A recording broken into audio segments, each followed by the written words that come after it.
తమ్ముడా, మళ్ళా నీకు అధికారం ఇస్తాడు. శత్రువు బలవంతుడి మీద అధికారం ఇస్తాడు, దురాత్మల మీద అధికారం ఇస్తాడు, నూతన బలము నీకు ఇస్తాడు. క్రొవ్విన దూడవలే గంతులు వేయునట్లు నీతి సూర్యుని మహోన్నతమైన ప్రత్యక్షత నీకు కలుగుతుంది. మరలా క్రొత్త తైలము, అభిషేకము నీ మీదికి, నా మీదికి, మన మీదికి కుమ్మరించబడుతుంది. హల్లెలూయా, హల్లెలూయా. లేదు, పాపం లేదు, పవిత్రంగానే బతుకుతున్నారు, మంచిగానే జీవిస్తున్నారు, నీతి ఫలాలే ఫలిస్తున్నారు, అయినా శ్రమలు వస్తున్నాయి అంటే అసలు ఈ శ్రమలే కాదు. అవన్నీ నిన్ను ప్రమోట్ చేయడానికి, ఉన్నత స్థితికి ఎక్కించడానికి సోపానాలు, మెట్లే తప్ప శ్రమలు కాదు. నువ్వు నీతి ఫలం ఫలిస్తున్నావు, మారు మనసుకు తగిన ఫలం ఫలిస్తున్నావు, క్రమంగానే జీవిస్తున్నావు, పాపాలు ఒప్పుకున్నావు, సరి చేసుకున్నావు, మారు మనసు పొందావు, దిద్దుకున్నావు, క్రమంగా నడుస్తున్నావు, అయినా నీకు వస్తున్నాయి అంటే అవి యోసేపుకు వచ్చినట్టు, అవి నీతిమంతుడైన యేసయ్యకు వచ్చినట్టు. యేసయ్యకు కూడా సమస్యలు వచ్చినాయి, కానీ అవన్నీ కూడా అన్ని నామముల కంటే పైనామం దక్కడానికి కారణమయ్యాయి. Praise the lord, praise the lord. యోసేపు కూడా సమస్యలు వచ్చాయి, కానీ ఆ సమస్యలన్నీ యోసేపుని ఐగుప్తు దేశాన్ని ఏలటానికి తయారు చేశాయి, తప్ప నాశనం చేయలా. అలాగే బైబిల్లో భక్తులు చాలామందికి, నీతిమంతులకు శ్రమలు వచ్చినాయి. ఆ మాటలు బైబిల్లో ఉన్నాయి. నీతిమంతునికి కలుగు ఆపదలు అనేకములు అయినను వాటన్నిటిలో నుండి యెహోవా వానిని కాపాడుననుంది. కొన్నిసార్లు నీతిగా బతికినా కూడా సమస్యలు వస్తాయి, కానీ నీతిగా బతికినప్పుడు వచ్చిన సమస్యలన్నీ కూడా మనల్ని పతనం చేయవు, పై మెట్టుకు తీసుకెళ్తాయి, గుర్తుపెట్టుకో. కానీ పాపాన్ని బట్టి వచ్చినటువంటి అగచాట్లు ఉన్నాయి చూడు, అవి పతనం చేస్తాయి. పాపాన్ని బట్టి వచ్చిన ఫలాలు ఉన్నాయి చూడు, అవి నాశనం చేస్తాయి. అవి ఎక్కడో ఉన్నవాడిని ఎక్కడికో తీసుకెళ్తాయి. ఎంతమందికి అర్థమైంది?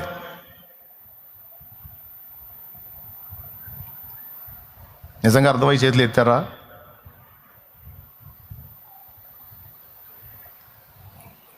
ఆసుపత్రికి పోతే వైద్యుడు ముందు రోగి లక్షణాలు అడుగుతాడు.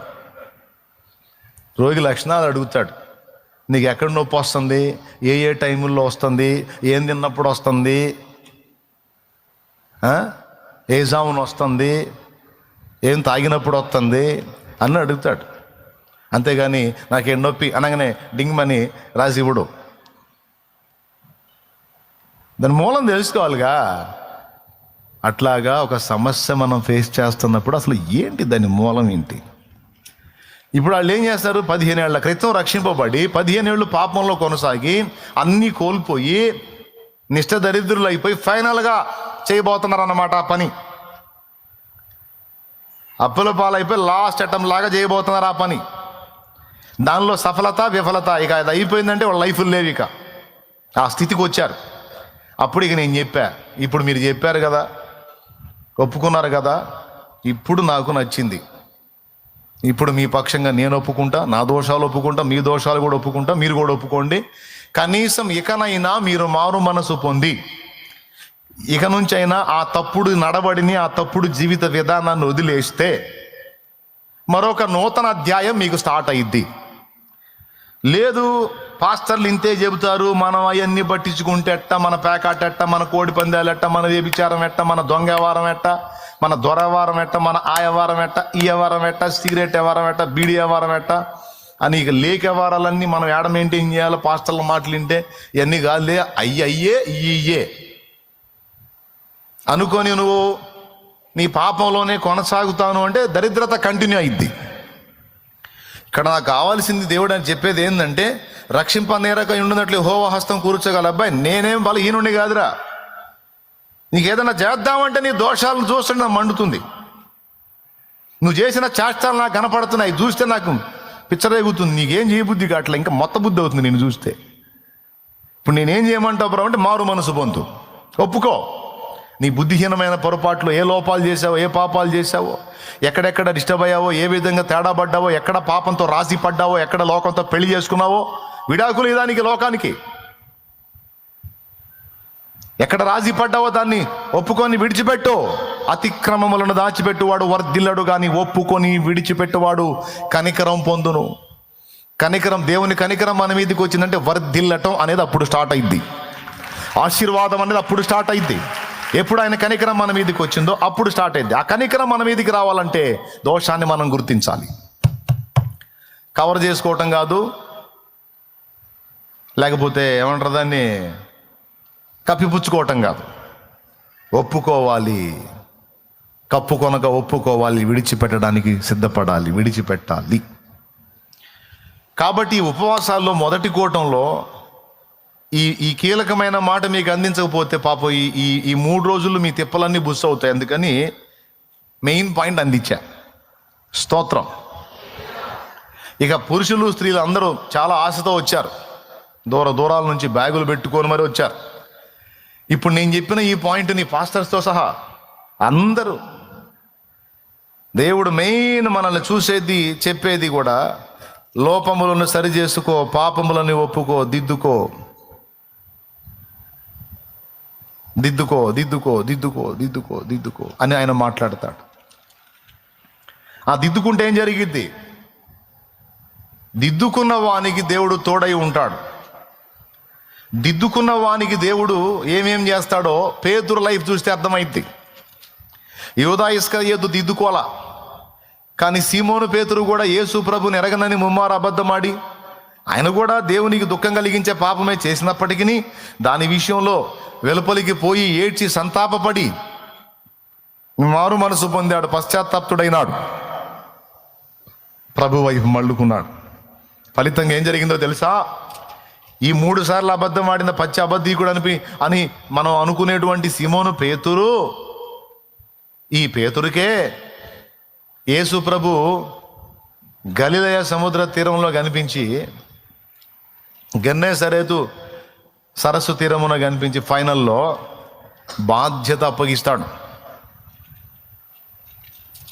అక్కడ యేసు ప్రేమించిన శిష్యుడు, సిలువలో యేసయ్య ఉంటే యేసయ్య పాదాల దగ్గర ఉన్న శిష్యుడు ఉన్నాడు, యోహాను ఉన్నాడా? అందరూ జంపు, పేతురుతో సహా జంపు. పేతురు, ఆంద్రేయ, నతనీయులు, బర్తిలోమయి, తోమ, ఏమండి జలోతే అనబడిన సీమోను, అల్ఫయి కుమారుడు యాకోబు, మొత్తం అద్దుకున్నారు వీళ్ళందరూ. నీరసం వస్తుందా? వస్తుందిలే, ఏం చేద్దాం. దిగులేసుకున్నారు పొద్దున భక్తి, అందరూ ముఖాల్లో దిగులే కనపడుతుంది. ఎక్కడొచ్చాక సిలువ దగ్గర ఎవరు లేరు, కానీ యోహాను ఉన్నాడు. ఆ యోహానికి అప్పచెప్పాడు, అమ్మా ఇదిగో నీ కుమారుడని యోహాను చూపించాడు. అలాగే యోహానికి చెప్పాడా, అయ్యా ఇదిగో నీ తల్లి అని. అంటే ఇప్పుడు చెప్పండి, 12 యోధాను తీసేస్తే 11 మందిలో సిలువ దాకా వచ్చింది ఎవరండి? యోహాను. ఇప్పుడు అందరికంటే నమ్మకస్తుడు ఎవరండి? పెద్దగా చెప్పాలి, కానీ యేసయ్య బాధ్యత అప్పచెప్పింది ఎవరికండి? యోహాను కుమారుడు అయిన సీమోను, నీవు నన్ను ప్రేమించుచున్నావా? ప్రభువా అది నీకే తెలియనయ్యా, నేను నిన్ను ప్రేమించుచున్నాను. దానికి ముందు ఒక మాట అంటాడు, వీరికంటే ఎక్కువగా. ప్రభువా అది నీకే తెలియను అన్నాడు. నా గొర్రెలను మేపు అంటాడు, నా గొర్రె పిల్లలను మేపు, నా గొర్రెలను కాయి. 3 సార్లు 3 విధములైన బాధ్యతలు అప్పచెప్తాడు. నాకు ఆశ్చర్యం, అసలు పడనోడికి అప్పచెప్పాలి కానీ పడి లేచినోడికి అప్పచెప్పడం ఏంటి? అసలు పడనోడికి అప్పచెప్పాలా? యోహాను అసలు పడలా, కానీ పేతురు పడి లేచాడు. కానీ బాధ్యత పడి లేచినోడికి అప్పచెప్పాడు. స్తోత్రం. తప్పిపోయిన కుమారుడి విషయంలో తండ్రి కూడా అంతే. తండ్రి దగ్గరే కూర్చొని తండ్రి దగ్గరే పడిగాపులు కాసినటువంటి పెద్ద కుమారుడికి పెత్తనం ఇచ్చినట్టు కనపడదు, రింగ్ ఉంగరం పెట్టినట్టు కనపడదు. కానీ సొమ్మంతా తీసుకెళ్ళి దూర ప్రాంతానికి వెళ్ళి వేసలతో తగలబోసి వెచ్చలవిడి జీవితం జీవించి పడి చెడి ఆ పందుల దొడ్లోకి పోయి వచ్చినోడు ఉన్నాడు చూడు, ఆడు వచ్చేసరికి క్రొవిన దూడలను వధింపజేశాడు, క్రొత్త బట్టలు తొడిగించాడు, తలకు నూనె పెట్టించాడు, చెప్పులు తొడిగించాడు. స్పెషల్ ఏంటంటే ఉంగరం పెట్టించాడు. ఉంగరము తొడిగించను అనేది స్పెషల్గా రాసుంది. నాటి ఉంగరం గుర్తు ఏంటంటే అధికార ముద్ర. ఉంగరం తొడిగాడు అంటే అధికారం ఇచ్చాడని అర్థం. ఇక్కడ ఉంగరం దొరికితే యోహానుకు తొడగాలి, కానీ సీమోను పేతురుకి తొడగటం ఏంటి? అదే మరి అసలు పడనోడు ఒక ఎత్తు, పడి లేచినోడు ఒక ఎత్తు. అంటే దీన్ని ఆధారం చేసుకుని నేను ఒక్కసారి బళ్ళు ఎగుతానని మీకు దండం పెడతా. అది కాదు, దేవునికి స్తోత్రం, హల్లెలూయా. అసలు పడకపోయినా దీన హృదయం కలిగి ఉండేవారు ఉన్నారు. ఒక్కసారి కూడా తప్పు చేయకుండా దీన మనసు కలిగి ఉండేవాళ్ళు ఉన్నారు. కానీ ఎక్కువ శాతం మంది తమ దగ్గర ఏ పొరపాటు లేదని అనిపించుకుంటే, ఒకవేళ తమ హృదయంలో అనుకుంటే, వాళ్ళు కొంచెం అహంతో ఉంటారు, భక్తి గర్వంతో ఉంటారు. దీన మనసు అనేది వాళ్ళ దగ్గర ఉండదు. కొంతమంది భక్తులై ఉండి కూడా దీనులుగా ఉంటారు. యోహాన్ అలాంటి వాడే, భక్తుడు మరియు దీనుడు. యోహాన్ దగ్గర భక్తి గర్వం ఏం కనపడదు. సాత్వికుడు, దీనుడే యోహాను, యేసు ప్రేమించిన శిష్యుడు. ఆయనకు అప్పచెప్పిన పనులు ఆయనకు అప్పచెప్పేశాడు, అది వేరు. కానీ సీమోను పేతురు విషయంలోకి వచ్చేటప్పటికి సీమోను పడి లేచాడు. యాకోబు జీవితం కూడా అంతే.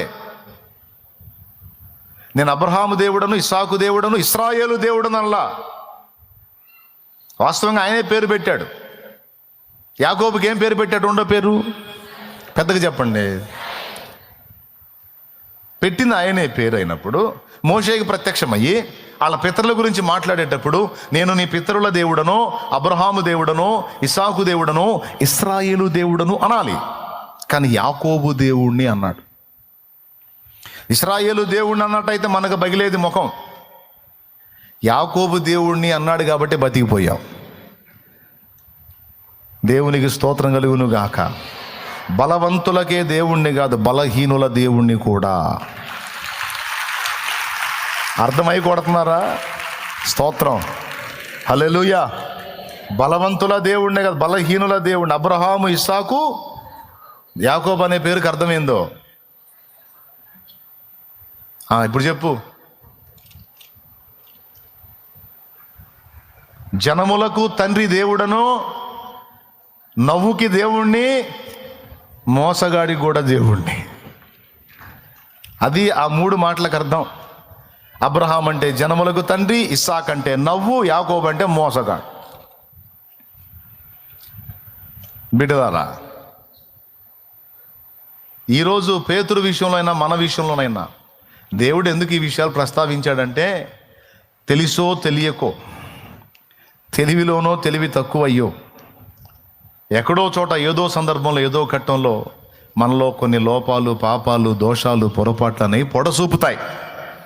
అస్సలు నా దగ్గర అసలు మాట్లాడే పని లేదని బిల్డప్ ఇచ్చేవాళ్ళు ఎవరన్నా ఉంటే ఓ చేయెత్తండి, దండం పెట్టుకుంటాను. నేను ఏమీ లేదన్నా ఉందన్నా, చిన్నయో పెద్దయో నాలో కూడా దోషాలు ఉన్నాయంటే చేతులు ఎత్తండి.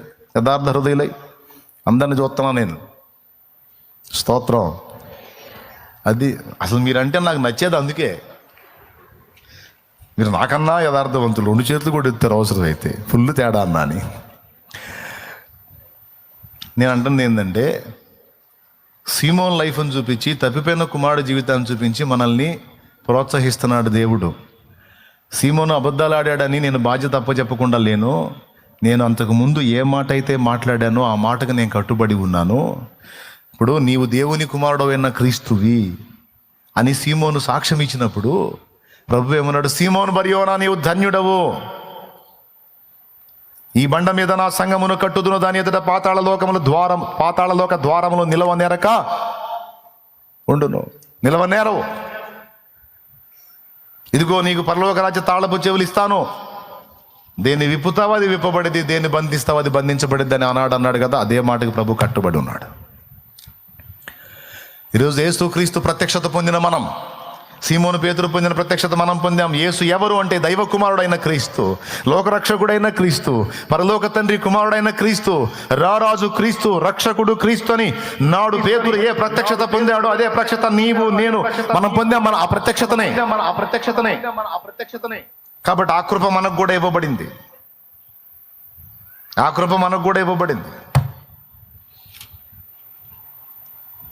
అర్థమైందా? ఏ కృప? పేతురికి ఇచ్చిన కృప. ఇప్పుడు పేతురు పడి లేచిన తర్వాత కూడా, పేతురు తొట్టుపడి లేచిన తర్వాత కూడా పేతురుకు బాధ్యత అప్పచెప్పడానికి వెనకాడలా నా ప్రభు. 3 సార్లు అడిగాడు, నన్ను ప్రేమిస్తున్నావా? పక్కన యోహాన్ ఎంత ఫీల్ అయ్యాడో ఆయనకి నేను ఎంత ప్రేమిస్తానో తెలుసు. ప్రేమించేవాడిని వదిలిపెట్టి ప్రేమించినోడు వెంటబడి, అబద్ధాలు చెప్పినోడు వెంటబడి, నన్ను ప్రేమిస్తున్నావా, అయితే గొర్రెలను గాయ, గొర్రెలు మేపని ఆయన చెప్పబోతున్నా, నాకు చెప్పొచ్చుగా.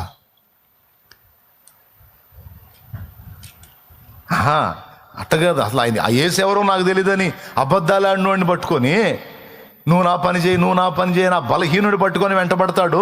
ఇక్కడ బలవంతుణ్ణి, సిలువ దాకా వచ్చినోడిని నేనున్నాను కదా, నాకు అప్పచెప్పడేంది? యేసు ప్రేమించిన శిష్యుడు, యేసును ప్రేమించిన శిష్యుడు, రెండు నేనే కదా. కానీ విచిత్రం, యోహానికి వెళ్ళి చూడు, ఆ పేతురు వెంట పడతాడు, ఆ బలహీనుడు వెంట పడతాడు, ఆ అబద్ధాలు ఆడినోడు వెంట పడతాడు, ఆ చెంచల బుద్ధుడు వెంట పడతాడు, ఆ కోపదారి వెంట పడతాడు, ఆ కత్తులు తీసుకొని ఎగబడేవాడు అంటే పడతాడు. నువ్వు నన్ను ప్రేమిస్తున్నావా, నా సేవ చేయి, నువ్వు నన్ను ప్రేమిస్తున్నావా, నా గొర్రెలు గాయ, నువ్వు నన్ను ప్రేమిస్తున్నావా, ఏందే నువ్వు. కానీ వింతైన విషయం తెలుసా, యోహానేమో సహజ మరణం పొందాడు, ఈ బలహీనుడు, అస్థిరుడు, కోపదారి, ఈ అబద్ధాలాడిన వాడు క్రీస్తు కోసం తలక్రిందులుగా సిలువ వేయబడి హతసాక్షి అయ్యాడు. అదే వింత. యేసు ప్రేమించిన శిష్యుడే సహజ మరణం పొందాడు. నూనెలో వేసిన కాళ్ళ, సింహాల ముందు వేసిన దీనిలా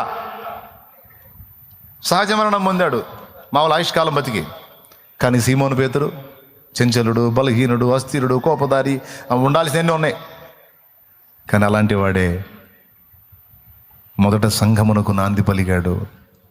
ఆయన ప్రసంగించినప్పుడే ఒకసారి 3,000, ఒకసారి 5,000, 2 ప్రసంగాలకి 8,000 మంది ఆత్మలది ఇప్పటికీ రికార్డులోనే ఉన్నాడు. ఆయన రికార్డుని ఇంతవరకు ఎవరు క్రాస్ చేయాల. ఆయన రికార్డు, ఆయన నెలకొల్పిన రికార్డు ఎవరు బద్దలు చేయలే. ఇప్పటికీ టాప్ 1లో పేతురే ఉన్నాడు. ఎవరు ఉంటే నాకు చెప్పండి. 2 ప్రసంగాలకి 8,000 దా, 2 కోటాలు 8,000 ఆత్మలు. దేవునికి స్తోత్రం కలుగును గాక. హల్లెలూయా. అంటే ఇక్కడ నా పాయింట్ ఏంటంటే, దోషములు చేయనాళ్ళు అంటే ఎవరు లేరు సోదరా, పొరపాట్లు చేయనాళ్ళు అంటే ఎవరు లేరు. చిన్నయో పెద్దయో అందరి జీవితాల్లో తప్పులు, లోపాలు, దోషాలు ఉన్నాయి. ఇక్కడ దేవుడు మెయిన్గా చూసేది ఏంటంటే, ఒప్పుకున్నాడా, దిద్దుకున్నాడా, మారు మనసు పొందాడా, దానికి ఇష్టపడుతున్నాడా. ఒకవేళ మారు మనసు పొందని ఇష్టపడితే, దిద్దుకోవడానికి ఇష్టపడితే, దేవుడు ఇంకేం డిసైడ్ చేసుకుంటాడో తెలుసా? దిద్దుకోవడానికి ఇష్టపడ్డాడు కనుక నా బిడ్డను నేను ఆశీర్వదించాలి అని ఫిక్స్ అవుతాడు. సరి చేసుకోవడానికి ఇష్టపడే మనస్సు నా కుమారుడికి ఉంది, నా కుమార్తెకు ఉంది కనుక ఇది మొదలుకొని నా బిడ్డను నా రక్తంతో కడిగి పరిశుద్ధపరిచి మళ్ళా నూతన అనుభవాల్లో గుండా నా బిడ్డను తీసుకెళ్ళాలి. ఇన్నాళ్ళు దోష ఫలం వల్ల శ్రమానుభవంలో కొనసాగింది, ఇక నెమ్మది గల దినములు నా బిడ్డకి ఇవ్వాలి అనుకుంటాడు. ఇక విజయపథంలో ఊరేగించాలి అనుకుంటాడు. బలహీనురాలు అనిపించుకున్న ఈ పిల్లల్ని వాడుకొని నేను బలమైన కార్యాలు చేయాలి అని డిసైడ్ అయిపోతాడు. అలా పేతురు విషయంలో చేశాడు, నా విషయంలో కూడా అలా చేయడానికి ఇష్టపడుతున్నాడు.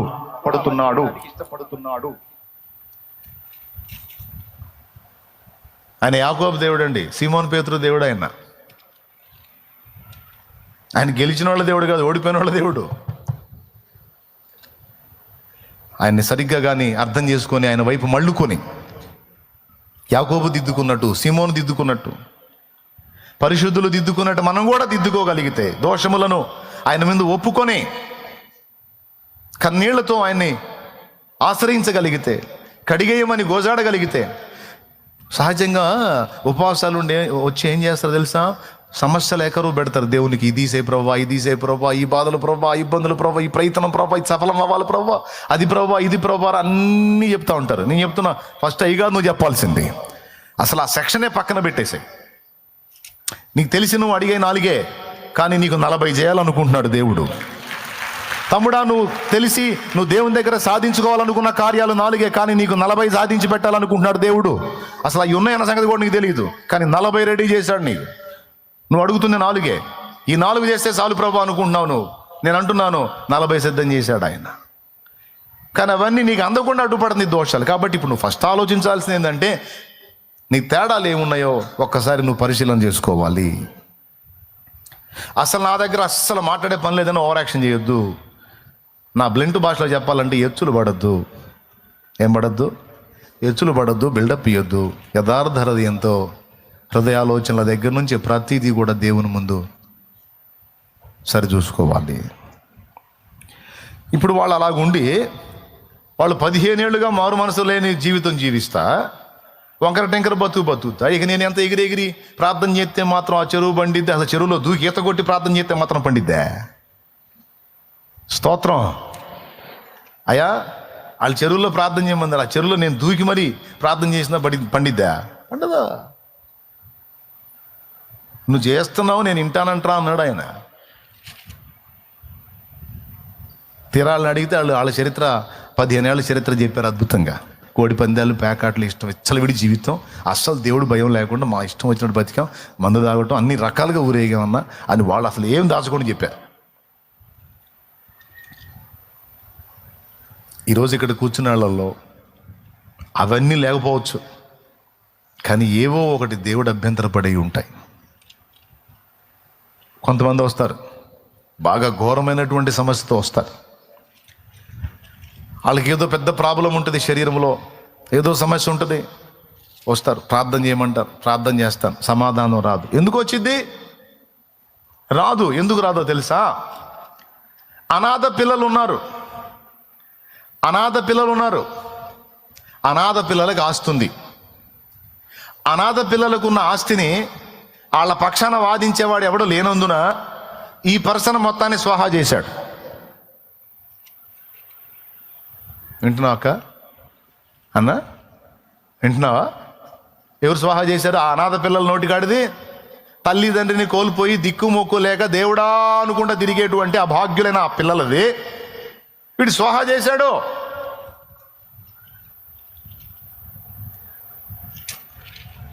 ఇప్పుడు వ్యాజ్యం ఎవరితో పడింది? ఇప్పుడు వ్యాజ్యం పిల్లలకు తల్లిదండ్రి ఉంటే అన్నాయ్ జాగ్రత్త తగిన అన్నాయ్ అందరండి ఒకసారి పక్కన మొఖాలు చూడండి, ఖచ్చితంగా తెలుసుకోవాలి. చేతులు కలపండి, ఒకసారి చేతులు కలపండి కాస్త మీరు కూడా చేతులు కలపండి. వినాల, ఏది పోనీకూడదు. ఇది ఈ కేసులన్నీ వస్తుంటాయి, అందుకని చెబుతున్నాను నేను. వాళ్ళు చేసిన ఏమో బయటికి రావు. ఆ సమస్యనే తీసుకొని నా ముందుకు వస్తారు, ఆ సమస్యనే తీసుకొని నీ ముందుకు వస్తారు. నువ్వు కూడా సమస్యను తీసుకొని దేవుని ముందుకు వెళ్తావు, వెనక ఏం చేసావో చెప్పవు. కానీ దేవుడు రాసే కేసు దేవుడు రాసుకొని కూర్చుంటాడు. ఇప్పుడు నాకు ఈ సమస్య ఉంది, నాకు ఈ రోగం ఉంది, ఈ ప్రాబ్లం ఉంది అనుకుంటా ఒకడు నా దగ్గరికి వచ్చినప్పుడు అది ఏం చేశాడో నాకు తెలియదు కదా. నేనేమో ప్రభువా పెద్ద పేతురులాగా పౌలులాగా బిల్డప్ ఇచ్చి ప్రభువా స్వస్థపరచు తండ్రి అని నేను దీర్ఘ ప్రార్థన చేస్తే మాత్రం వింటాడా? నవ్వుతుంటాడు దేవుడు. వచ్చినోడు ఒక ఎదవా, ఆ నెత్తిని చేపెట్టి నీడు ఒక ఎదవా అని. ఇద్దరు ఎదవలే అనుకుంటాడు ఆయన. స్తోత్రం. అంతేగా, ఆడు అనాథల కడుపు కొట్టాడు, తెలిసి కొట్టాడు. వాళ్ళ పక్షాన్ని ఎవరు అడిగేవాళ్ళు లేరని దుర్మార్గంగా కొట్టాడు, బుక్ అయ్యాడు. ఎందుకు బుక్ అయ్యాడు? వాళ్ళ మీద వాళ్ళ కడుపు కొడితే వాళ్ళ పక్షాన వాదించేవాడు ఎవడున్నాడు? ఎవడు లేడు కదా. వాళ్ళ పక్షాన అడిగేవాడు ఎవడు లేడు కదా. ఏం ప్రాబ్లం లేదా అని కొట్టేశాడు. ఇప్పుడు వ్యాజ్యం ఎవరు తీసుకున్నారు? తల్లిదండ్రి బతికున్న వాళ్ళు బతికుంటే ఈ పిల్లలకి అన్యాయం జరిగితే తల్లిదండ్రి వ్యాజ్యం ఆడతారు. కానీ లేఖనాలు ఏం చెప్పాడు తెలుసా? దిక్కులేని వారి పక్షమున నేను వ్యాజ్యానికి దిగుతాను అన్నాడు ఆయన.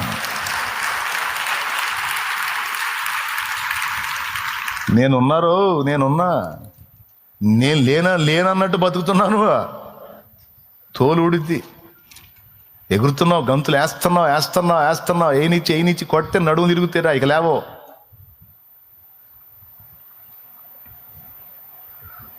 ఎగురు, చెప్తాను ఈ పని చెప్తా, ఎగురు.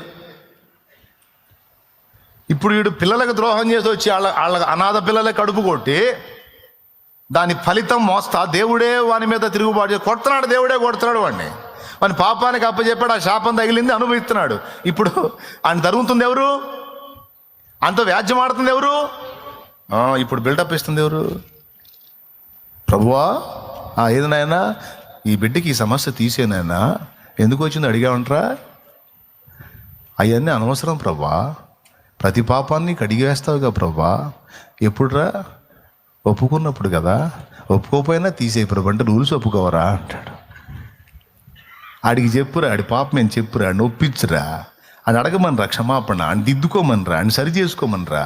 నేను వాడిని ముట్టకపోతే అప్పుడు అడుగు. మీరు చెప్పండి, ఇప్పుడు వాడికి తగ్గాలంటారా కొనసాగాలంటారా రోగం? ఎందుకు కొనసాగాలి?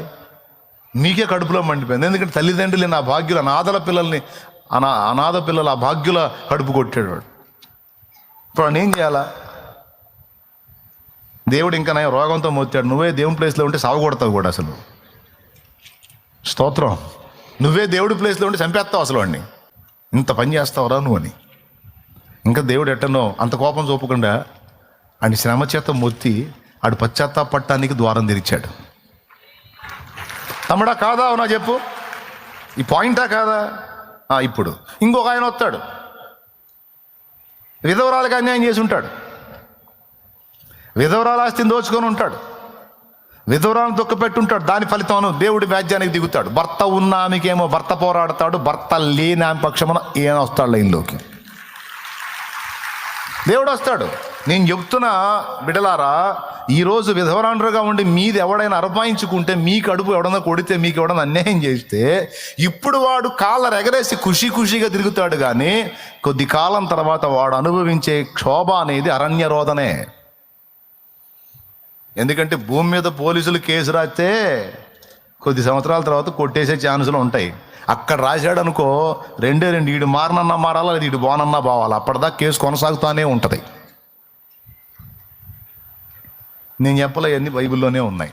కావాలంటే నిర్గమాకాండం 22 చూసుకో.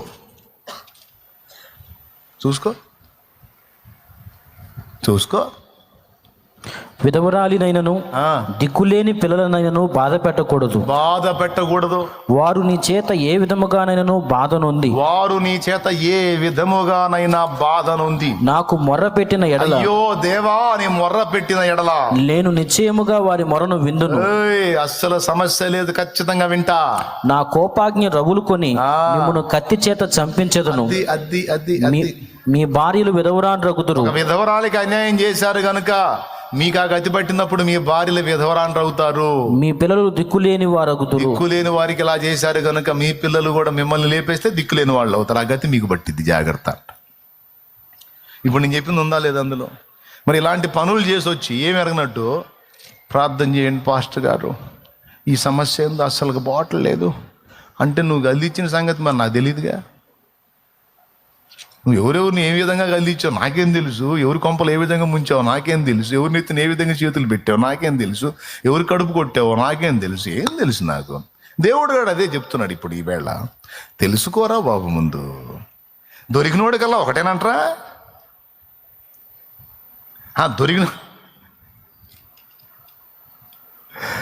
అన్నిటికీ ఒకే మంత్రం అనే లోకంలో సామెత ఒకటి ఉంది. దొరికినోడి కల్లా ఒకటేనా? ఇక వచ్చిన వాళ్ళు ఇతను చేయబెట్టు, ప్రభా దీవించు, ప్రభా స్వస్థపరచు, ప్రభా కార్యం. ఏంది రే చేసేదే? ఏంది? వాళ్ళ బ్రతుకులను చూపించరా, వాళ్ళ జీవితాలు చూడమన్నా, చూసుకోమను, వెనక్కి తిరిగి చూసుకోమను, ఏమేం చేశారో చూసుకోమను, మారు మనసు పొందమను, ఒప్పుకోమను.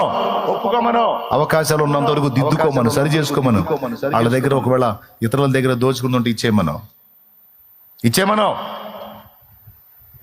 వాళ్ళకి ఎవరికి అన్యాయం చేస్తారో వాళ్ళని క్షమాపణ అడగమను, సరిదిద్దుకోమను, పశ్చాత్తాపడమను, మారు మనసుకు తగిన ఫలం ఫలించమను. తప్పకుండా నేను నా కార్యాన్ని చూపిస్తావు వానికి, తప్పకుండా నా సహాయం దొరికింది వానికి, తప్పకుండా ఆశీర్వాదం, అభివృద్ధి, క్షేమము వర్ధిల్లటంటేనే వానికి చూపిస్తా. నేను చెప్పింది సరి చేసుకోమను. తప్పు చేయకుండా ఎవరు లేరు, కానీ నాకు ఇష్టం ఎవరో తెలుసా? తప్పు దిద్దుకొని సరి చేసుకుని నా వైపు మళ్ళుకున్నోళ్ళు నాకు ఇష్టలు. స్తోత్రం చెప్పండి అయ్యలారా. ఈ విధంగా ఎవరెవరి పర్సనల్స్ ఏంటో నాకు తెలియదు. సేవకులైనా విశ్వాసులు ఎవరైనా సరే, నా దగ్గర ఏ దోషం లేదు, నా దగ్గర ఏ పొరపాటు లేదు, నేను ఎక్కడా ఇదిగా లేదు అనే ఆలోచనే వద్దు. మోకాళ్ళేయి ప్రార్థన చేయి, ఎక్కడెక్కడ తేడా పడ్డావో, తేడా ఆలోచనలు చేశావో, ఏ విషయాల్లో నువ్వు అభ్యంతరపడ్డావో నువ్వు సహా ఒప్పుకోవాలి. ఒప్పుకొని దిద్దుకొని మారు మనసు పొందినప్పుడు వర్ధిల్లుట అనేది నీ లైఫ్లో స్టార్ట్ అయింది. నువ్వు ఏ ఏ విషయాల్లో వర్ధిల్లాలనుకున్నావు, అది సంఘ విషయంలో, సేవ విషయంలో, పరిచర్య విషయంలో, ఆత్మీయత విషయంలో, ఆర్థిక విషయంలో, పరిశుద్ధాత్మ అభిషేక విషయంలో, ఆత్మ కృపావరాల విషయంలో నువ్వు దేనిలో వర్ధిల్ల కోరావా, అందులో దేవుని సమాధానం నీకు లభించి దేవుడు దిద్దుబాటు చేసుకున్నప్పుడు, దిద్దుబాటు చేసుకొని తండ్రి వైపు మళ్ళుకున్నాడు, దోషాలు ఒప్పుకున్నాడు. ఎంత బాగా ఒప్పుకున్నాడు, అసలు ఎంత బాగా రిహార్సల్ వేసుకున్నాడు. ప్రభువా, తండ్రి కుమారుని అనిపించుకోవడాన్ని తగను, నీ దాసునిగా నన్ను ఉండనిమ్ము అని నా తండ్రితో చెప్పుకుందును. ఎందుకంటే నా తండ్రి ఇంట పని వాళ్ళకు కూడా కడుపు నిండా అన్నం దొరుకుతుంది, నేను ఇక్కడ పందుల దొడ్డిలో ఉన్నాను, పందులకు దొరికినంత ఆహారం నాకు దొరకట్లేదని చిన్న కుమారుడు బుద్ధి వచ్చినప్పుడు తండ్రి వద్దకు మళ్ళుకున్నప్పుడు ఈ మనోడు రిహార్సల్ వేసుకుని వచ్చాడు కదా, ప్రాక్టీస్ చేసుకుని, తండ్రి నన్ను ఎదుర్కోగానే నేను తండ్రి పాదాలు పట్టుకోవాలి, పశ్చాత్తాపడాలి, క్షమాపణ అడగాలి, నేను దిద్దుకోవాలి, నేను ఒప్పుకోవాలి, కుమారుడిగా పనికిరాను, దాసుడుగానన్నా ఉండనిమ్మని ఆయన శరణు వేడాలి అని బోల్డ్ అంత అనుకొని వచ్చాడు కదా. అసలు ఏం పట్టించుకోవాలి ఆయన. అసలు తండ్రి యొద్దకు మళ్ళీ అక్కడ దాకా సమీపించాడు, అల్లంత దూరంలో ఉన్నప్పుడే చూశాడు. అల్లంత దూరంలో పోయేటప్పుడు రాజాబాబులాగా పోయాడు, దొరబాబులాగా. వచ్చేటప్పుడేమో బిచ్చగాళ్ళ లీడర్ లాగా వచ్చాడు. స్తోత్రం. కానీ చిత్రం చూడండి, ఈ రాజాబాబులాగా పోయినప్పుడు ఆయన గుర్తించాడు, వీడు బిచ్చగాళ్ళ నాయకుడిలాగా వచ్చినప్పుడు కూడా అల్లంత దూరంలో ఉన్నప్పుడే తండ్రి గుర్తుపట్టి పరుగున తన వైపు మళ్ళుకొని వస్తున్న కుమారుడి మెడ మీద పడి, వాడు వస్తుంది ఎక్కడి నుంచి, పందుల దొడ్లోంచి, అయినా లక్ష్య పెట్టాల. ప్రేమ వాడు ఏ స్థితిలో ఉన్నాడో చూడదు. యేసు నన్ను ప్రేమించినావు, పాపినైనా నన్ను ప్రేమించినావు. యేసు నన్ను ప్రేమించినావు, పాపినైనా నన్ను ప్రేమించినావు. దేవునికి మహిమ. ఏమేందమ్మా తడుకోసారి యాత్ర చేస్తుందేమా? ఏమ్మా ఏం ఇట్రా, నువ్వులే లే, ఇట్రా. ఏం దొంగోడు కానీ పొంచులు వేసినట్టు పొంచులు వేస్తున్నాయింది. ఇట్రా, చేరు, నీ ప్లేస్కి నువ్వు చేరు. నువ్వు ఎందుకు వచ్చావు నాకు తెలుసు. కానీ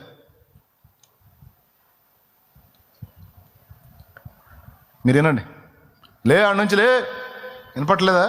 లే.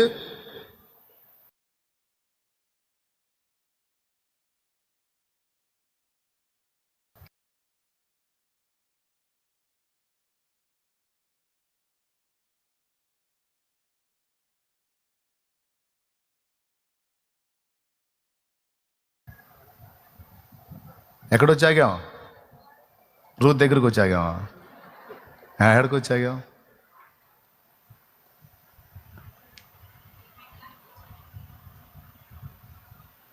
ఏమో ఎవరు గుర్తుంది? బాయే, మొత్తం బాయే.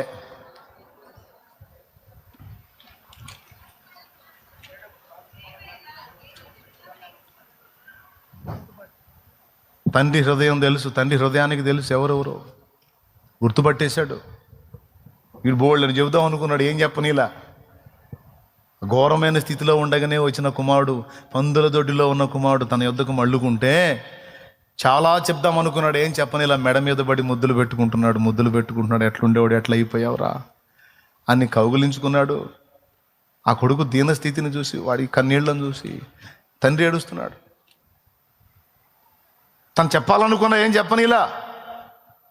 పరిచారకులను పిలిచాడు, రండి, వీని వస్త్రాలు మార్చండి, చెప్పులు తొడగండి, వీనికి నూనె పెట్టండి, వీని ఇలా చేయండి, అలా చేయండి అని క్షణాలలో వాని స్థితిని మార్చి పడేశాడు. బిడ్డ, ఆ తండ్రి కూడా నిన్ను అలా చేయగలడు నాయన.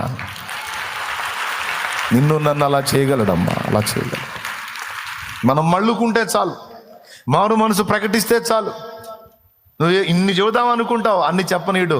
నువ్వు చెప్దామని ఈ కూటమి ముగింపులో చెప్దామని నేను వెళ్ళి నా తండ్రి ముందు కూర్చోవాలి, నా తండ్రి ముందు నేను అన్ని ఒప్పుకోవాలి, నేను సరిదిద్దుకోవాలి, నా దోషాలు ఉన్నాయి, నా లోపాలు ఉన్నాయి, నా పాపాలు ఉన్నాయి, నేను అవన్నీ ఒప్పుకోవాలి, ఆయన ముందు నేను క్షమాపణ అడుక్కోవాలని నీ హృదయంలో ఒక హృదయం ద్రవించి ఒక వేదన నీలో బయలుదేరినప్పుడే ఆయన నీ కోసం వచ్చేస్తాడు. అది నా దేవుని మనస్సు.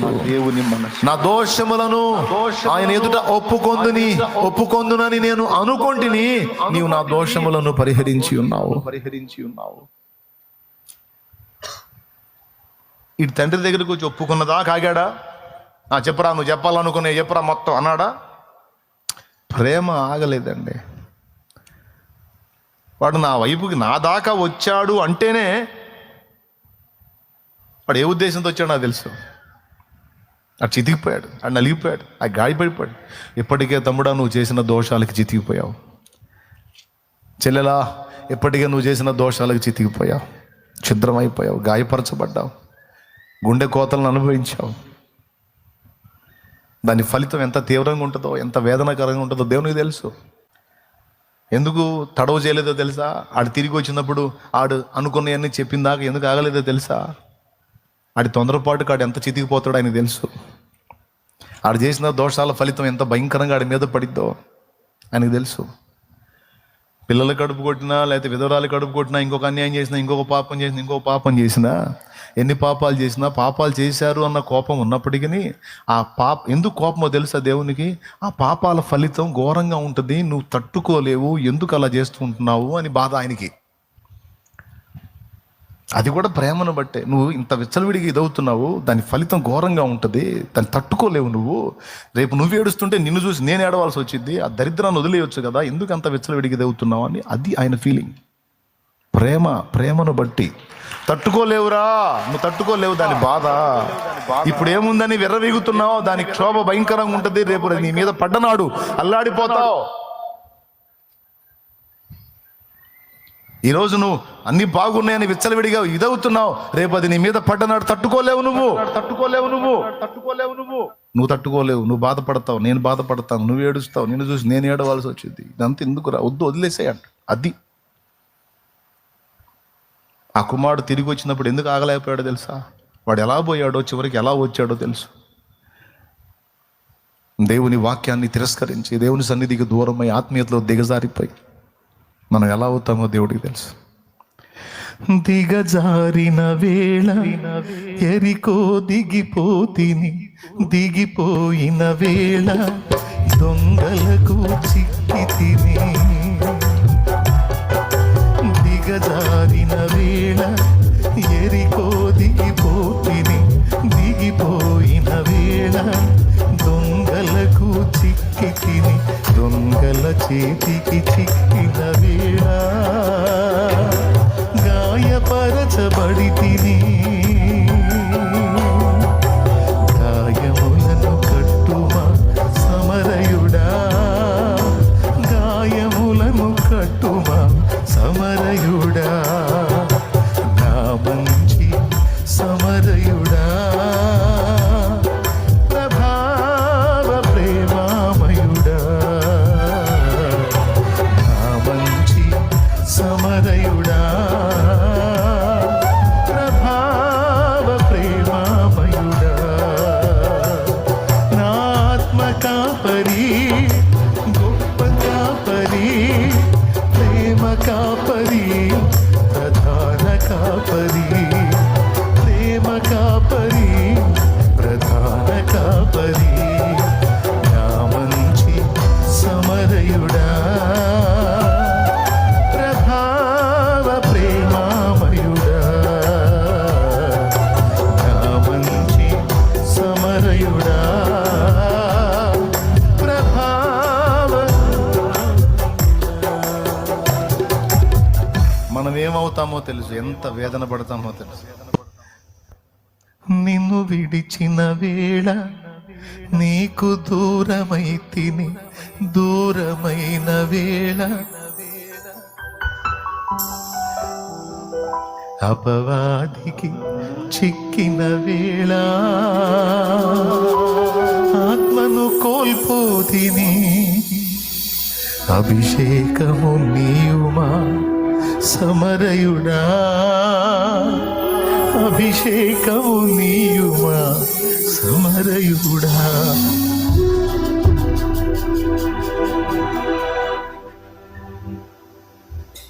దేవుని పాదాలు పట్టు. ఎందుకంటే ఏమవుతుందో తెలుసు మనకి, ఆయనకి తెలుసు మనకి ఏమైందో.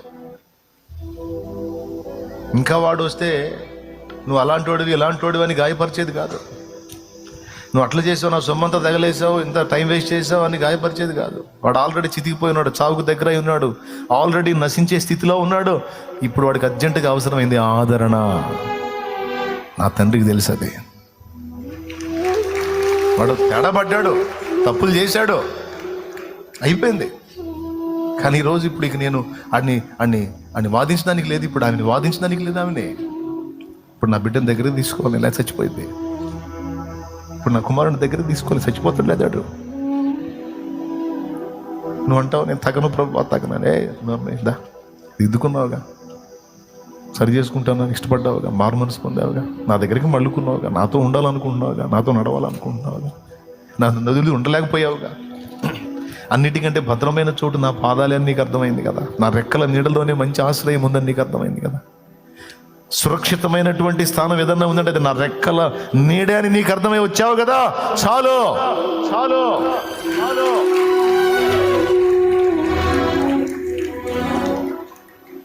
నువ్వు విలపిస్తే ఆయన చూస్తా కఠినంగా ఉండేవాడు కదా, దగ్గరకు తీసుకుంటాడు ఆయన. బాధపడు, నేను వదిలేసాను, క్షమించాను, దిద్దుకో, సరి చేసుకో.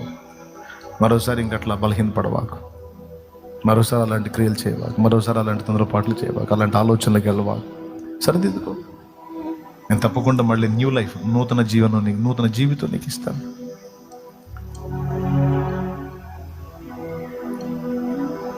ఈరోజు ఈ మొదటి కూటంలో మనందరం ఈ విషయాలను దృష్టిద్దాం. దేవుడు అంటున్నాడు, రక్షింపనేరకి ఉన్నట్లు నా హస్తం కుర్చు కాలేదు, విన్నేరకి ఉన్నాడు నా చెవులు మందం కాలేదు. దోషాలు, ఈ దోషాలు మీకు అడ్డంగా, మీ స్వరం నాకు వినపడకుండా మీకు నాకు మధ్య అడ్డంగా వచ్చాయి. నా ముఖం మీకు కనబడకుండా అయిపోయింది. అందుకే కదా మిమ్మల్ని నన్ను మీకు దూరం చేసి ఆ పాపం చేయొద్దు అని అంటున్నాను. ఆ పాపం చేయటం వల్లే కదా మనం దూరం అయిపోయాం. నీ మూర్ఖత్వం, నీ తొందరపాటు కదా. శరీర ఇచ్చలను అదుపు చేసుకోలేక, శరీర వాంఛలను అధిగమించలేక, గర్వాన్ని అణుచుకోలేక, అహాన్ని చంపుకోలేక, మూర్ఖంగా విర్రవీగి నువ్వు వేసిన అడుగులే కదా ఈ దరిద్రానికి కారణం, మన ఎడబాటుకు కారణం, నీ దుఃఖానికి కారణం, నీ వేదనకు కారణం. సరిదిద్దుకో. ఆలోచనలు కూడా ఇంకా రానివ్వద్దు. దేవుడే నీతో ఈరోజు మాట్లాడుతున్నాడు. ఎక్కడెక్కడ నువ్వు భంగపడ్డావు, అది ఏ విషయమైనా నీ మనస్సాక్షికి తెలుసు, నీకు తెలుసు, నా మనస్సాక్షికి తెలుసు, నాకు తెలుసు. ఈ లైవ్లో జూమ్లో వీక్షిస్తున్నటువంటి వాళ్ళు వేలాది మందికి ఎవరి దోషాలు వారికి తెలుసు, ఎవరి అంతరంగాలు వారికి తెలుసు, ఎవరి అపరాధాలు వారికి తెలుసు, ఎవరి నడతలు వారికి తెలుసు, ఎవరి మాటలు, క్రియలు, చేష్టలు, ఎవరి విధానం వారికి తెలుసు. ఈ మొదటి కూటంలో దేవుడు స్ట్రైట్గా మనతో మాట్లాడుతున్న విషయం ఇది. రక్షించాలి అని నన్ను అడుగుతున్నావు. నేను మొర పెడుతుంటే నువ్వు ఎందుకు విన్నావు అని అంటున్నావు. వినపడట్లా నీ మొర, ఎందుకంటే దోషాలు అడ్డుపడుతున్నాయి. ఒప్పుకో, దిద్దుకో, నిజంగా మారు మనసు పొందు, నా వైపు మళ్ళుకో. సేవకులు, విశ్వాసులు, పరిచారకులు మొత్తం ఈరోజు తీర్మానానికి వద్దాం.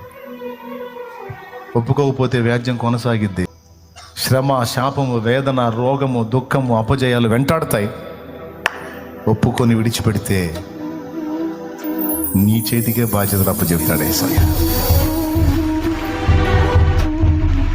నీ చేతికే బాధ్యతలు అప్పచెప్తాడు యేసయ్య. నీకే ఉంగరం పెడతాడు యేసయ్య. నీ తలకే అభిషేక తైలం వంటుతాడు యేసయ్య. నీకే నూతనమైన నడత, నూతన జీవనం అనే క్రొత్త చెప్పులు దొడుగుతాడు. నీకే పరిశుద్ధుల నీతి క్రియలనే నూతన వస్త్రాలు, తెల్లని వస్త్రాలు దొడుగుతాడు. మా తెల్లని వస్త్రాలు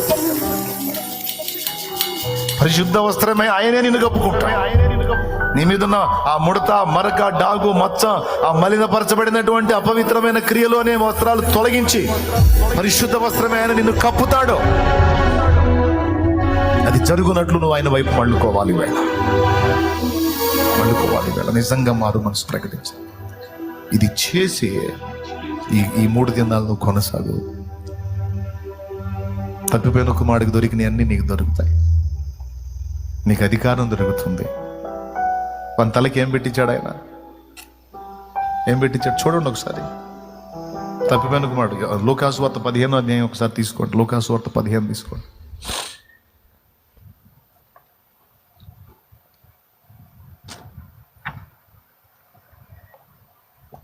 చూసుకోండి. అక్కడ కుమారుడికి బుద్ధి వచ్చినప్పుడు నేను వెళ్ళుదని అనుకుని తండ్రి యొద్దకు వెళ్ళాడు. దూరమున తండ్రి అతన్ని చూచి అతని మెడ మీద పడి ముద్దులు పెట్టుకుంటున్నాడు అనే అనుభవం దగ్గర నుంచి చదువు. 20వ వచనం. 15-20 చదువుతున్నాడు. లూకాసు వార్త 15వ అధ్యాయం 20వ వచనం. వాడింకా దూరముగా ఉన్నప్పుడు తండ్రి వాడిని చూచి కనికరపడి. కనికర పూర్ణుడు నా యేసయ్య, జాలిగల దేవుడు నా యేసయ్య. కనికరపడి పరుగెత్తి వాని మెడ మీద పడి ముద్దు పెట్టుకున్నాను. అందుకు మెడ మీద పడి ముద్దు పెట్టుకున్నాడంట. వాడు ఏ స్థితిలో ఉన్నాడో చూడలా. నా దగ్గరకు వచ్చావు అంతే చాలరా. నేను క్షమిస్తాననే కదా వచ్చావు, నేను చేర్చుకుంటాననే కదా వచ్చావు, నేను ప్రేమ గలవాడిని నమ్మే కదా వచ్చావు, విశ్వసించే కదా వచ్చావు. ఇది చాలు నాకు, ఎక్కడ లేదు నాకు మా నానే అనుకొని వచ్చావు కదా. ఇంకేం కావాలరా? ఇంకేం కావాలి?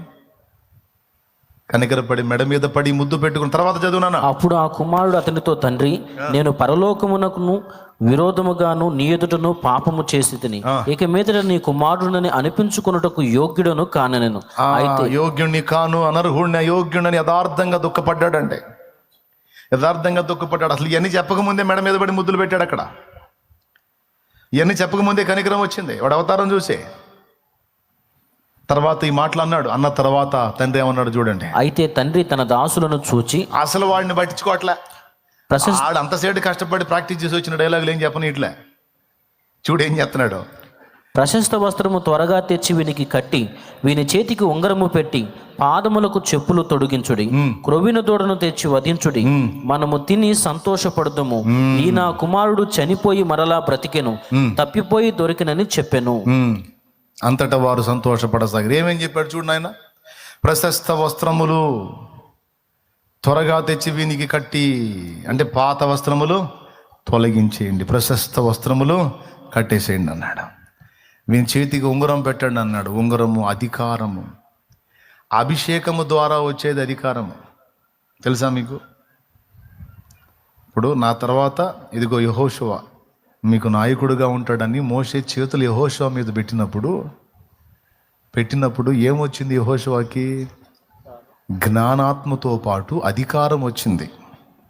ఇశ్రాయేలు సర్వ సమాజాన్ని నడిపించడానికి నా తర్వాత యెహోషువని అలా చేతులు ఉంచినప్పుడు యెహోషువకు అధికారం. ఇశ్రాయేలు మీద రాజుగా ఉండుటకు సమూయేలు ద్వారా దావీదుకు అభిషేకం చేయించినాడు. అంటే అధికారం. అర్థమైందా? నెత్తి మీద నూనె పోసినప్పుడు అధికారమే. అదే టైంలో చేతికి ఉంగరం పెట్టడం కూడా అధికారమే. దేవునికి స్తోత్రం కలుగునుగాక. చేతికి ఉంగరం పెట్టడం కూడా అధికారమే. వస్త్రాలు మార్చబడ్డాయి, నూతన వస్త్రాలు ధరించబడ్డాయి. అంటే నువ్వు ఒప్పుకొని దిద్దుకొని క్షమాపణ కోరుకొని మారు మనసు పొంది దేవుని వైపు మళ్ళుకున్నప్పుడు అంతవరకు మలినపరచబడ్డ నీ క్రియలన్నీ కూడా ఆయన తొలగించి వేస్తాడు. ఈరోజు జరిగిద్ది అది. నీ ప్రాచీన దుష్టక్రియలు, చెడ్డ క్రియలు, పాపక్రియలు అనేటువంటి ఆ మలిన వస్త్రాలన్నీ తొలగించబడి ఈరోజు నీకు ప్రశస్తమైన వస్త్రాలు అనే పరిశుద్ధుల నీతి క్రియలు నీకు ధరింపజేయబడతాయి. వేసే పరిశుద్ధ వస్త్రమే నిన్ను కప్పుకుంటాడు.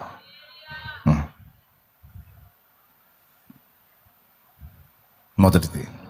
రెండవది, ఏ అధికార విషయంలో బలహీనపడి దాసుడు అయ్యావో మళ్ళా అధికారి అయ్యేటట్టు దేవుడు నీకు అవకాశం ఇస్తాడు. వాడు పోయినప్పుడు అధికారిగా పోయాడు, వచ్చినప్పుడు ఎట్లొచ్చాడు? దాసుడుగా వచ్చాడు. దాసుడిని దాసుడుగా ఉంచాడా, మళ్ళీ అధికారం చేశాడా? చప్పళ్ళు కొట్టి దేవుని మహిమపరచు. అట్లా నువ్వు ఎవరికి దేనికి దాసుడు కావద్దు. ఇదిగో నువ్వు అధికారిగానే ఉండాలని మళ్ళా నిన్ను అధికారం చేస్తాడు. తమ్ముడా మళ్ళా నీకు అధికారం ఇస్తాడు. శత్రువు బలవంతుడి మీద అధికారం ఇస్తాడు, దురాత్మల మీద అధికారం ఇస్తాడు, నూతన బలము నీకు ఇస్తాడు. క్రొవ్విన దూడవలే గంతులు వేయునట్లు నీతి సూర్యుని మహోన్నతమైన ప్రత్యక్షత నీకు కలుగుతుంది. మరలా క్రొత్త తైలము అభిషేకము నీ మీదికి, నా మీదికి, మన మీదికి కుమ్మరించబడుతుంది. హల్లెలూయా, హల్లెలూయా. 2, మూడవది నడతలు సరిచేయబడతాయి. చెప్పులు తొడగమన్నాడు. 3 ముఖ్యమైన విషయాలు. వీని పాదములకు చెప్పులు తొడిగించండి. నడతలు చక్కదిద్దబడతాయి,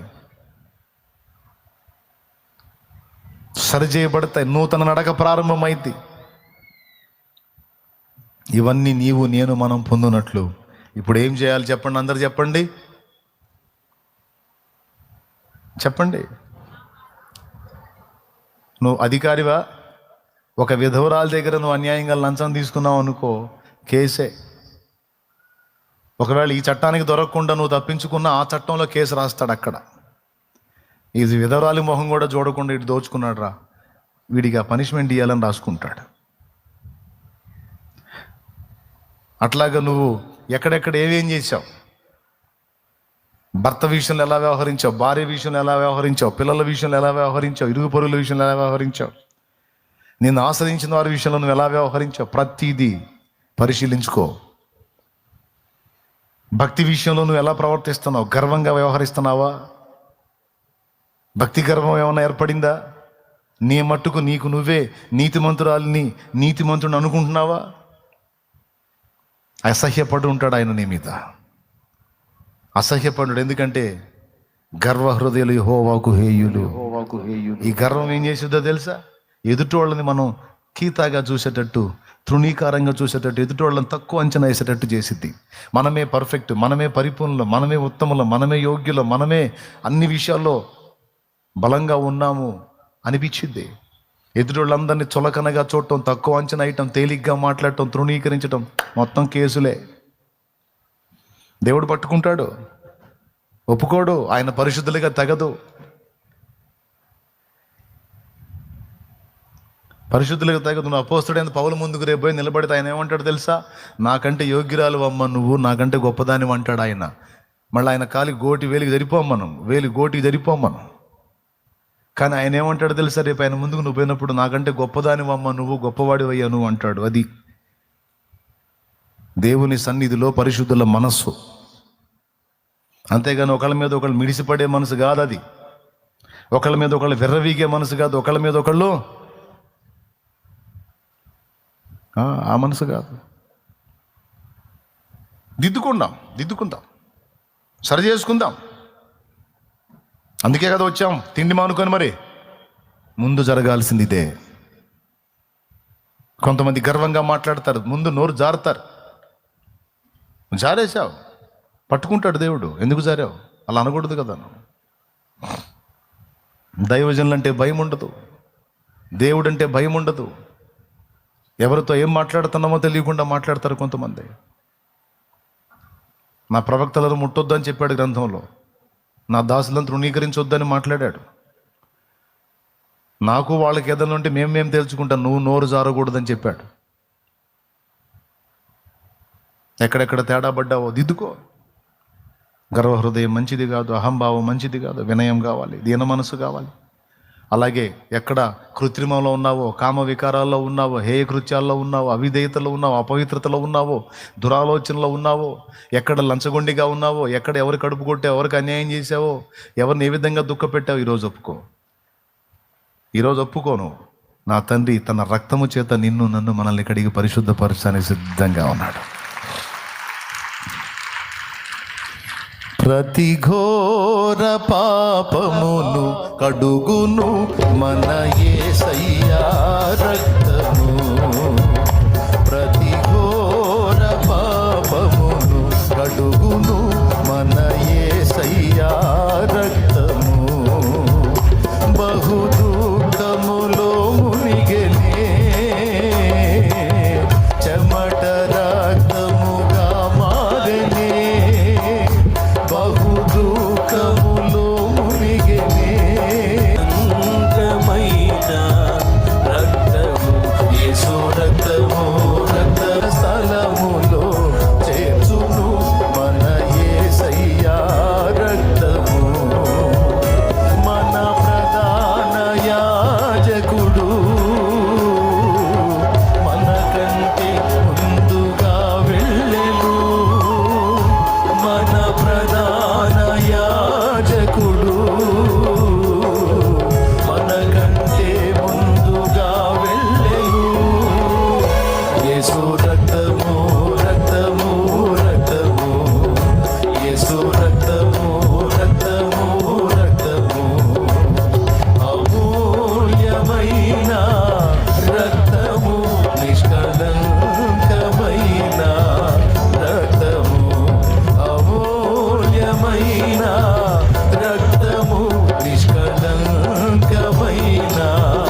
పాపాల్లో నిన్నవే పట్టణస్తులు సైతం మారు మనసు పొంది ఉపవాసంతో ప్రభు వైపు మళ్ళుకున్నప్పుడు వారి మీదికి రప్పిస్తానన్న ఉగ్రత రప్పించకుండా వారు వదిలేశాడు, పశ్చాత్తాపడ్డాడు, వారిని క్షమించాడు, ప్రేమించాడు.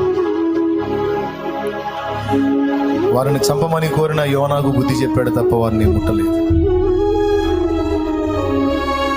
దుష్టుడు తన దుష్టత్వంలో నశించడం నాకు ఇష్టమా, వాడు తన దుష్టత్వాన్ని విడిచి నా వైపు మళ్ళుకోవటమే నాకు ఇష్టమని యెహెజ్కేలు గ్రంథంలో మాట్లాడాడు. ప్రార్థన చేద్దామా. జరిగినాయి మన వల్ల కొన్ని లోపాలు జరిగినాయి, కొన్ని పొరపాట్లు జరిగినాయి, తెలిసి హృదయపూర్వకంగా కొన్ని తప్పులు జరిగినాయి. అందుకే శత్రువు మనల్ని అటాక్ చేయటం మొదలు పెట్టాడు, అందుకే శత్రువు మన మీద దాడి చేయటం మొదలు పెట్టాడు. అననీయ దేవుని పరిశుద్ధాత్మను శోధించడానికి, మోసపుచ్చడానికి సాతాను ఎందుకు నీ హృదయాన్ని ప్రేరేపించాడు? వాడికి ఎందుకు ఛాన్స్ ఇచ్చావు? నువ్వు అవకాశం ఇవ్వకపోతే వాడిని మీదికి రాడు కదా, నువ్వు ఛాన్స్ ఇవ్వకపోతే వాడిని మీద దాడి చేయలేడు కదా, ఎందుకు అవకాశం ఇచ్చావు?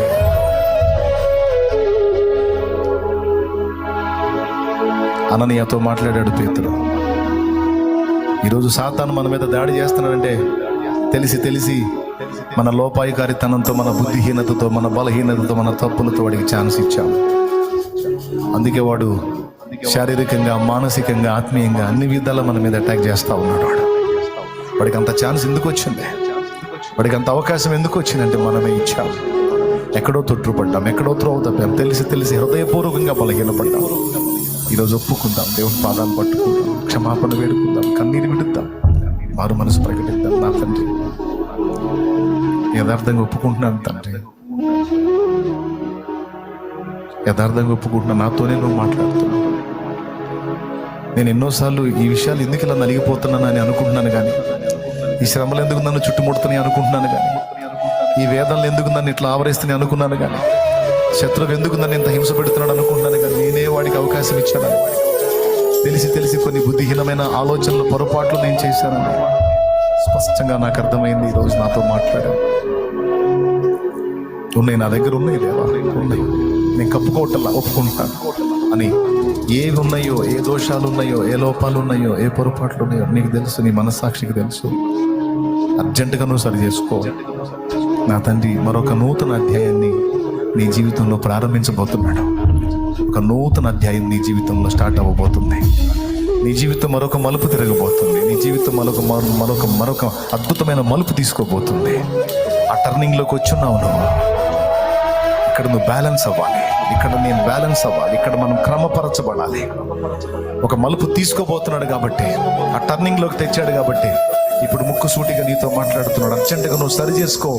ఒక మలుపు తీసుకోబోతున్నాను నేను, ఒక మలుపు తిప్పబోతున్నాను నేను, ఒక నూతన క్రియ చేయబోతున్నాను నేను, ఒక నూతన క్రియ చేయబోతున్నాను. నా కార్యం చూడబోతున్నావు నువ్వు, నా కార్యం అనుభవించబోతున్నావు నువ్వు.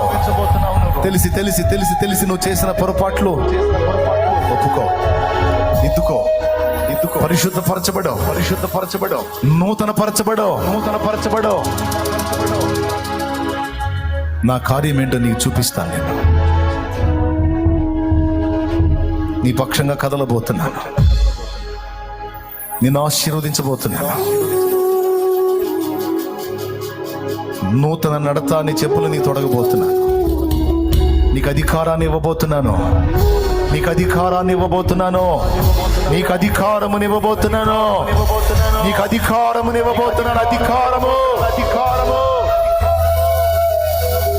నీకు అభిషేకాన్ని ఇస్తున్నాను. నువ్వు గెలుస్తావు, నువ్వే గెలుస్తావు, నువ్వే జయిస్తావు. నువ్వు నా బిడ్డవే. నిన్నెవడో గెలవలేడు. గెలిచినట్టు కనబడిన వాడు ఓడిపోక తప్పదు.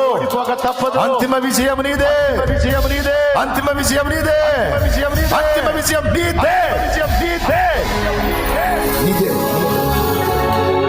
యూదా గోత్రపు సింహం పిల్లవి నువ్వు. నిన్ను ఓడిపోనిస్తానా? నిన్ను సిగ్గుపడనిస్తానా? నీ మూర్ఖతను బట్టి నిన్ను అప్పగించాల్సి వచ్చింది. నీ మూర్ఖతను బట్టి నిన్ను అప్పగించాల్సి వచ్చింది. వంశని మెడను బట్టి అప్పగించాల్సి వచ్చింది. నువ్వు నా వైపు మళ్ళుకుంటున్నావు. నువ్వు పశ్చాత్తాపడుతున్నావు, దుఃఖపడుతున్నావు, నువ్వు ఆలోచిస్తున్నావు, నాకు తెలుసు. నిన్ను ఓడిపోనీయనని నా దేవుడు మాట్లాడుతున్నాడు. నిన్ను ఓడిపోనీయను, నీ తలనెత్తువాడను నేనే.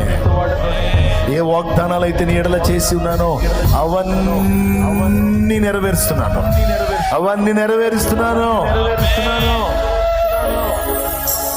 ఇంకా నా బాధ్యతలు కూడా మరికొని నీకు అప్పగించబోతున్నా.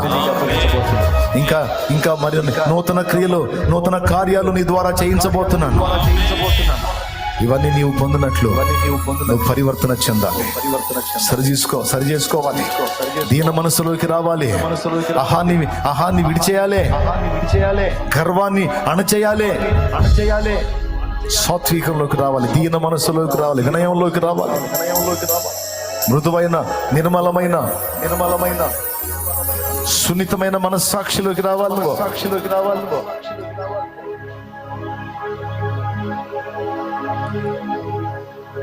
తండ్రి నీకు స్తోత్రం.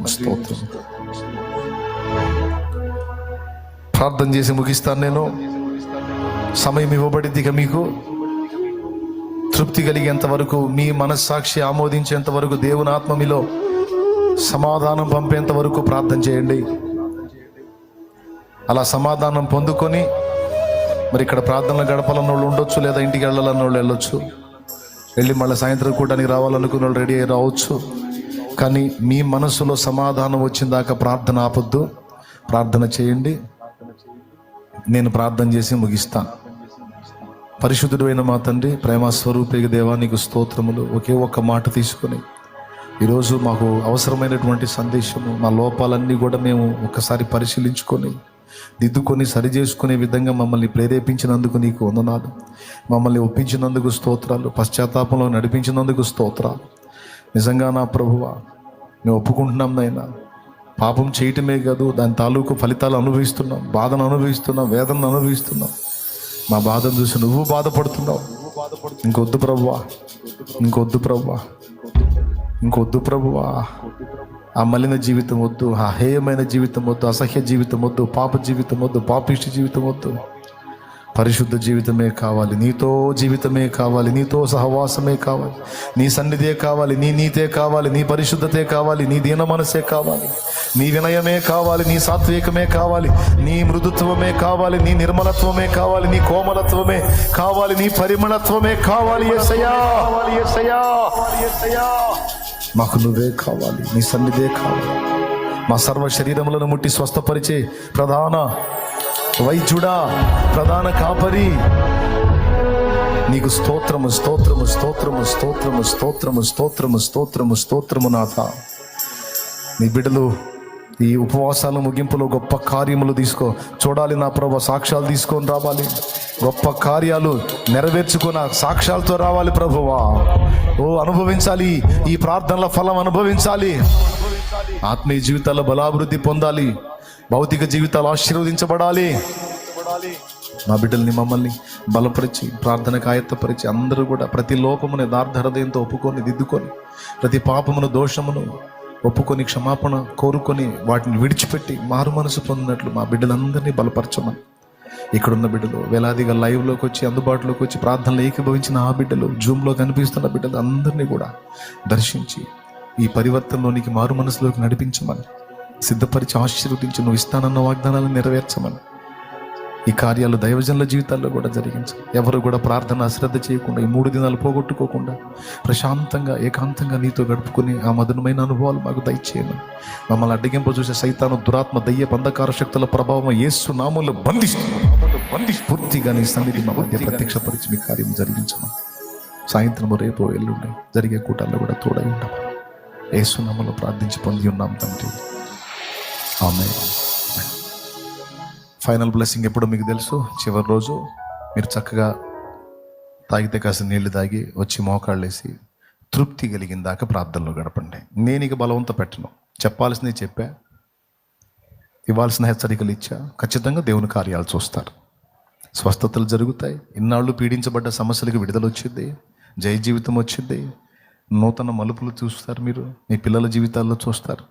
కానీ దిద్దుకోండి, సరి చేసుకోండి. దైవజనులకు కూడా చెప్తున్నాను, నువ్వు ప్రార్థన చేసినా నీ దగ్గరికి ఎవరు వచ్చినా వాళ్ళకి ప్రార్థన చేసేటప్పుడైనా ఖచ్చితంగా వాళ్ళ దోషాలు ఏంటో వాళ్ళు ఒప్పుకోమని వాళ్ళ చేత ఒప్పించి ప్రార్థన చేయాలి. నేను కూడా మీ ఎడల దేవుడి కార్యాలు జరిగినట్లు మిమ్మల్ని ఒప్పించే ప్రార్థన చేయాలి. ఎక్కడ పెట్టి ప్రార్థన చేయకూడదు, ఆన్సర్ రాదు. వివేచన కలిగిన దైవజనుడు చేయాల్సిన పని అయితే బైబిల్ గ్రంథం మొత్తం చూడండి. మీరు భక్తులందరూ ప్రవక్తలందరూ అంతే చేస్తారు. దోషాలు చూపించే ఒప్పుకో అని వాళ్ళు ఒప్పించి సరిచేసి ప్రార్థన చేస్తారు. కాబట్టి మీరు ఆ విధంగా క్రమపరచుకోండి, దిద్దుకోండి. హార్ట్ఫుల్గా మీ అంతటా మీరే ప్రేయర్ చేయాలి. మీకు వనరులు ఉన్నాయి, ప్రార్థన చేసుకోవడానికి రమ్యమైన చోట్లు ఉన్నాయి, ఎక్కడా చేసుకోవచ్చు, మీ ఇష్టం. ఇంకోటి కూడా ఉంది, మీరు ప్రార్థనలో గడుపుకోవటానికి మీ అనుకూలత. కానీ ఒప్పుకోండి, కూర్చొని ప్రశాంతంగా, అవసరమైతే కాస్త నీళ్ళు తాగి వచ్చి ప్రశాంతంగా కూర్చొని ఎక్కడెక్కడ తేడా పడ్డావో తెలిసి ఎక్కడ తేడా పడ్డావో బాహాటంగా ఒప్పుకో. నేను మాట్లాడుతూ ఉంటే పక్కన వాళ్ళు వింటారంటే కొంచెం ఎడంగా కూర్చొని అయినా సరే ఓపెన్గా దేవునితో మాట్లాడుకొని దిద్దుకో. నువ్వు పీడించబడుతున్న వేదనలన్నిటి నుంచి ఆయనే నిన్ను విడిపిస్తాడు. శత్రు బలం అంతటి మీద నీకు జయమిస్తాడు. ఆమేన్. చూస్తావుగా, నేను ఒట్టిగా మాటలు చెప్పటం కాదు, చెప్పాల్సిన కీలకమైన విషయం చెప్పాను. వాస్తవంగా ఈవేళ అజయ్ సమయం ఇది, అజయ్ని మాట్లాడమని చెప్పాను నేను వాస్తవంగా. అని దేవుని ఆత్మ ప్రేరణ పొంది నేనే వచ్చాను. ప్రభు చిత్తమైతే తర్వాత సమయం ఇద్దాంలే, కానీ ముందు నేను చెప్పిన విషయాన్ని మీరు తీవ్రంగా తీసుకొని ప్రార్థనలో గడపండి. రైట్. మీ అందరికీ వందనాలు.